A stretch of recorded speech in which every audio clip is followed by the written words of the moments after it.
नमस्कार, मी दीपक पाठक आणि तुम्ही पाहतात आझाद मराठी. पुणे स्थानिक स्वराज्य संस्था मतदारसंघातनं विक्रम काकडे यांनी कशा पद्धतीनं विजय मिळवला आहे आपण सगळ्यांनी पाहिलंच आहे. राष्ट्रवादी काँग्रेसकडून जे शरद पवारांचा पक्ष आहे त्याच्याकडनं श्रीकांत पाटील यांना उमेदवारी देण्यात आली होती. मात्र ऐनवेळी त्यांनी उमेदवारी माघारी घेतली आणि या उमेदवारीनंतर जे विक्रम काकडे आहेत त्यांचा विजयाचा मार्ग सुकर झाला असं आपण पाहतोय. भाजपकडनं देखील प्रदीप कंदे या जागेसाठी इच्छुक होते. अगदी राष्ट्रवादी काँग्रेसमधूनच अनेक पक्ष, अनेक नेते इच्छुक होते. मात्र या सगळ्यामध्ये श्रीकांत पाटील यांची जी माघार होती ती महत्त्वाचा एक पॉईंट ठरली आणि या पॉईंटनंतर विक्रम काकडे यांचा विजय झाला. तर या सगळ्यासाठी श्रीकांत पाटील यांना महाविकास आघाडीमधनं विशेषतः काँग्रेस आणि शिवसेना उद्धव बाळासाहेब ठाकरे या पक्षाकडून एक प्रकारे पाठिंबा देण्यात आला होता आणि त्यांच्या पाठीशी ठामपणे आम्ही उभे आहोत अशा पद्धतीचा एक संदेश देण्यात आला होता. मात्र श्रीकांत पाटील यांनी जी उमेदवारीत निवडणुकीतून जी माघार घेतली तर त्याच्यामुळं अनेक आता समस्या, अनेक आता प्रॉब्लेम आणि आता याचे साईड इफेक्ट्स आता महाविकास आघाडीमध्ये दिसतील अशी अपेक्षा आहे सगळ्यांची आणि त्या पद्धतीनं काही दिसतही आहे. आता काँग्रेस पक्षामध्ये मात्र या सगळ्या घडामोडींवरनं इंटरनल वॉर सुरू झाल्याचं आपल्याला, एक गृहयुद्ध आपल्याला सुरू झाल्याचं दिसतंय. कारण काँग्रेसचे ज्येष्ठ नेते आणि महानगरपालिकेमध्ये जे अनेक वर्ष नगरसेवक म्हणून काम करतायत माजी शहराध्यक्ष अरविंद शिंदे यांनी काल एक पत्रकार परिषद घेतली आणि या पत्रकार परिषदेमध्ये विद्यमान शहराध्यक्ष असतील प्रशांत जगताप, तसेच प्रांताध्यक्ष हर्षवर्धन सपकाळ यांच्यावरती देखील अतिशय गंभीर असे आरोप केल्याचं आपल्याला पाहायला मिळालं काल. आणि या सगळ्या प्रक्रियेवरती आम्हाला विश्वासात घेतलं नाही वगैरे असे त्यांचे प्रमुख आरोप आहेत. तर त्यांचे पहिल्यांदा आरोप काय आहेत आपण हे पाहूयात. तर त्यांचा एक प्रमुख आरोप किंवा मागण्या काय आहेत आपण हे सगळं पाहूयात. की विधान परिषदेच्या निवडणुकीतील घडामोडींची अखिल भारतीय काँग्रेस कमिटीतर्फे उच्चस्तरीय स्वतंत्र चौकशी करण्यात यावी. निर्णय प्रक्रियेत सहभागी असलेल्या सर्व संबंधित पदाधिकाऱ्यांची जबाबदारी निश्चित करून चौकशी अहवाल पक्षश्रेष्ठींसमोर सादर करण्यात यावा अशी त्यांची प्रमुख मागणी आहे. काँग्रेस पक्षाच्या राजकीय हिताला तिलांजली देणाऱ्या आणि कार्यकर्त्यांच्या विश्वासाशी गद्दारी करणाऱ्या व्यक्तींवर कठोर संघटनात्मक कारवाई करण्यात यावी. भविष्यात अशा प्रकारच्या गुप्त राजकीय सौदेबाजीला आळा घालण्यासाठी स्पष्ट पक्षीय धोरण जाहीर करण्यात यावे अशी त्यांची मागणी आहे. तर आता आपण हे तर पाहिलंच, हे शिंदेच्या मागण्या आहेत. पण त्यांनी आरोप जे केलेले आहेत ते आरोप अगदी शहराध्यक्ष आहेत प्रशांत जगताप यांना त्यांनी आरोपीच्या पिंजऱ्यामध्ये उभा केलं. ही आचारसंहिता लागताच ते निघून पळून गेले अशा पद्धतीचा एक आरोप त्यांनी केला आणि हर्षवर्धनजींवर तर त्यांनी आरोप केलेलाच आहे. प्रांताध्यक्षांना देखील त्यांनी सोडलेलं नाही. त्यांनी थेट हायकमांडकडे तक्रार केली आहे आणि या तक्रारीनंतर आता काँग्रेसमधली गटबाजी जी आहे तर ती गटबाजी पुन्हा एकदा चर्चेच्या केंद्रस्थानी आलेली आहे. आता मुद्दा असा आहे की काँग्रेसमध्ये वेगवेगळे गट आहेत. पुणे शहर काँग्रेसमध्ये हे काय आता लपून राहिलेलं नाही. बागवेंचा वेगळाच गट आहे, जोशींचा वेगळाच गट आहे, या शिंदेचा वेगळाच गट आहे. आता प्रशांत जगताप शहराध्यक्ष झाले, आता त्यांचा वेगळाच गट तयार होईल. कोणी कोणत्याच गटात नाही असा देखील एखादा गट असण्याची शक्यता आहे. एवढ्या गटबाजीमध्ये जी काँग्रेस अडकलेली आहे तर ती काँग्रेस भारतीय जनता पक्षाचा कशा पद्धतीनं सामना करणार हा अनेकांना, माझ्यासारख्या पत्रकारांसह अनेकांना पडलेला प्रश्न आहे. कारण ह्यांच्या इंटरनलच रायव्हलरी आपल्याला इतक्या पाहायला मिळतात की यातून बाहेर पडून मग भाजपशी त्यांना लढावं लागतं अशा पद्धतीचं सध्या परिस्थिती आहे. तर यासाठी काँग्रेसचं खच्चीकरण याच्यातनं सगळ्यातनं होतंय आणि त्यासाठी त्यांनी एक निरीक्षक नेमावा अशी त्यांची मागणी केलेली आहे. आणि एक त्यांचा आरोप देखील असा आहे की विधान परिषद निवडणुकीला थेट पाठिंबा द्या असं शहर अध्यक्ष यांनी सांगितलं आणि आमच्या सह्या घेतल्या, पण जेव्हा अर्ज मागे घ्यायची वेळ आली तेव्हा आम्हाला कोणालाच सांगितलं गेलं नाही. विधानसभा असो किंवा महानगरपालिका असो या सगळ्या मध्ये झालेल्या प्रकाराची चौकशी केली पाहिजे.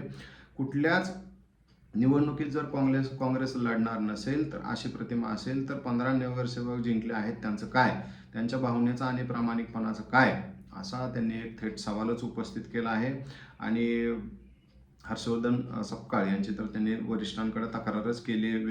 मल्लिकार्जुन खरगे असतील किंवा के.सी. वेणुगोपाल यांना मेल करून त्यांनी ही सगळी तक्रार आपली केलेली आहे. आणि यावरनं काय दिसतंय की अंतर्गत वाद यामुळे निर्माण झालेला आहे.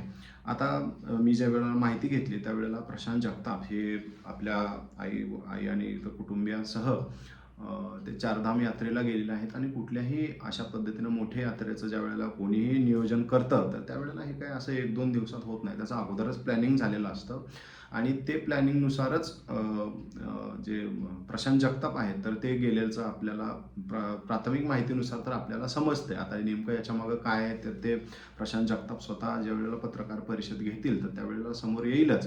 मात्र प्रशांत जगताप यांची ज्या पद्धतीनं म्हणजे ते राष्ट्रवादी काँग्रेसमधनं इकडं आलेले आहेत काँग्रेसमध्ये आणि त्यांना ज्या पद्धतीनं महत्त्वाचं पद दिलं गेलेलं आहे, ज्या पद्धतीनं त्यांना मान दिला जात आहे प्रांताध्यक्षांकडनं, त्याच्यामुळं अनेकांच्या पोटात गोळा आल्याचं सध्या तर चित्र दिसत आहे आणि यातूनच एक प्रकारे प्रशांत जगतापांना अडचणीत आणण्याचा हा प्रयत्न आहे का अशा पद्धतीचा देखील एक प्रश्न निर्माण होतोय.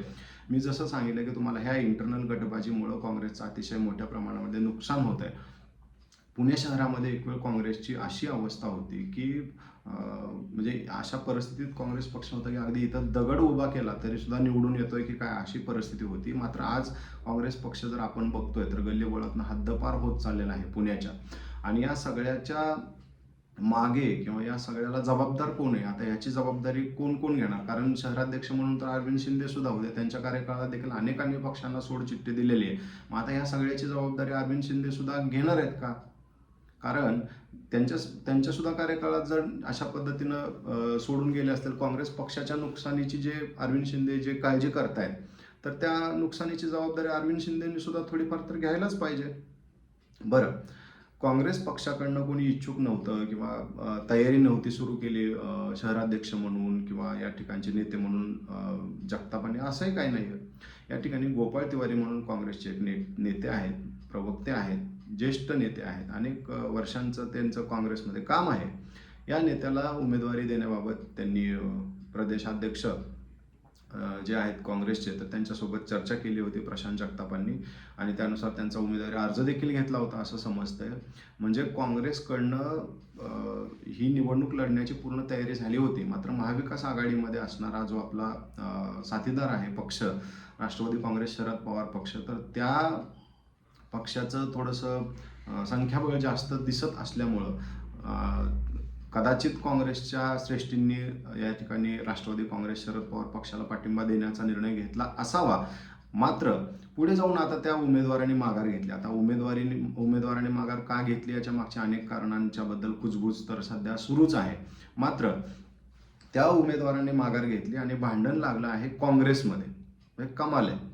आणि राष्ट्रवादी काँग्रेसच्या उमेदवाराला तुम्ही जाब विचारा, शरद पवारांना जाब विचारा, सुप्रियाताई मोठ्या मीडिया वगैरे सगळे घेऊन त्या ठिकाणी आल्या होत्या काँग्रेस भवनमध्ये. त्या सुप्रियाताईंना तुम्ही जाब विचारा ना की हे सगळं का झालंय आणि अशा पद्धतीनं आपण भाजपसोबत लढणार आहोत का हे तुम्ही विचारायला पाहिजे. पण ते काय करणार नाही. त्यांनी तक्रार जे केलेली आहे तर ते हर्षवर्धनजींची केलेली आहे. म्हणजे मला त्यांच्या जे भावना आहे तर याच्या मागं खरंच सौदेबाजी आहे का वगैरे याची चौकशी ऑब्वियस आता करायलाच पाहिजे. मात्र ज्या पद्धतीनं अरविंद शिंदे प्रांताध्यक्षांना थेटपणे आता लक्ष करत आहेत त्यातून अरविंद शिंदेंच्या म्हणजे भवितव्याबाबत देखील मग त्यांनीच काल भाष्य केलं की यावरनं माझ्यावरती कारवाई देखील होऊ शकते. मग आता त्यांना कारवाईची भीती राहिली नाही का काय बी त्यांनी काही आखून ठेवलेलं आहे याच्याबद्दल आपण आता त्यांच्याशी बोलूयात. त्यांना आपण या संदर्भात मुलाखत देखील करण्याचा आपण प्रयत्न करू. आपण त्यांना फोन करूयात, त्यांचं मत याबद्दल जाणून घेऊयात. आपण जे प्रशांत जगताप आहेत त्या प्रशांत जगताप यांची देखील भूमिका काय आहे हे देखील आपण समजून घेण्याचा प्रयत्न करूयात. दीप्ती चौधरी आहेत त्यांच्याशी बोलूयात आणि म्हणजे एकंदरीतच काय आहे याचा सगळ्याचा जर सार आपण काढला तर काँग्रेस पक्षामध्ये जे आगामी काळामध्ये शिंदे विरुद्ध जगताप अशा पद्धतीची लढाई आपल्याला पाहायला मिळू शकते. कारण शिंदेंच्या जागेवरती नियुक्ती प्रशांत जगताप यांची करण्यात आलेली आहे. त्यामुळं शिंदेंना ज्या पद्धतीनं अचानकपणे बाजूला करण्यात आलं तर ती कुठंतरी याला सगळ्याला किनार आहे का याचे हे देखील आपण आता पुढे जाऊन तपासणार आहोत. मात्र काँग्रेसमधली गटबाजी आगामी काळामध्ये आणखी तीव्र होऊ शकते आणि याचे परिणाम पक्षाला भोगावे लागणार याची हे वेगळं सांगण्याची कोणाला गरज नाही. कारण जर का तुमचं पक्षामध्येच एकमत नसेल, पक्षामध्येच गटबाज्या असतील तर मग तुम्ही भाजपसारख्या बलाढ्य जो राजकीय विरोधक आहे तर त्याच्याशी तुम्ही कसं लढणार आहे हा एक बेसिक प्रश्न आहे. आणि जर काँग्रेसने म्हणजे आता काँग्रेसच्या म्हणजे हर्षवर्धन सपकाळांबद्दलही आपण बोलूयात की विदर्भामध्ये ज्या पद्धतीनं म्हणजे काँग्रेसचा विदर्भ हा बालेकिल्ला आहे अशा पद्धतीनं खूप म्हणजे असं आव आणून सांगितलं जातं. मात्र त्या विदर्भामध्ये काँग्रेसच्या उमेदवारांनी काय केलंय? हर्षवर्धन जे असतील तर त्यांनी या सगळ्या गोष्टींचं आत्मचिंतन करायला पाहिजे. शरद पवारांच्या पक्षावर तुम्ही विश्वास ठेवला, तो हा तोच पक्ष आहे जो स्थानिक स्वराज्य संस्थांच्या निवडणुकीमध्ये अजित पवारांच्या पक्षासोबत गुलुगुलू करत होता. मग आता हे सगळ्यामध्ये या मागच्या चुकीतनं प्रांताध्यक्षांनी काही धडा घेतला आहे की नाही घेतला, आणि जर नसेल घेतला तर तो खरंच गंभीर आहे. आगामी काळामध्ये महाविकास आघाडीच्या दृष्टीनं देखील हे खूप अविश्वास निर्माण करणारे अशी हे सगळी घडामोड घडलेली आहे. या सगळ्या घडामोडीबद्दल आणि या सगळी जी माघार घेतलेली आहे त्याबद्दल तुम्हाला काय वाटतं? अरविंद शिंदे यांनी जे सौदेबाजीचे आरोप केलेले आहेत किंवा चौकशीची मागणी केलेली आहे याबद्दल तुम्हाला काय वाटतं? आणि पुणे शहरामध्ये असणाऱ्या काँग्रेसच्या इंटरनल गटबाजीबद्दल तुम्हाला काय वाटतं? अरविंद शिंदेंच्या मागं एक अनेकांचा असं दावा आहे की काही पक्षातलेच नेते असल्याचं म्हणजे सपोर्टमध्ये नेते असल्याचा देखील दावा आहे. आता याच्यामध्ये देखील तथ्य आहे का हे आपल्याला पाहावं लागणार आहे. तुर्तास आपण इथंच थांबूया. धन्यवाद.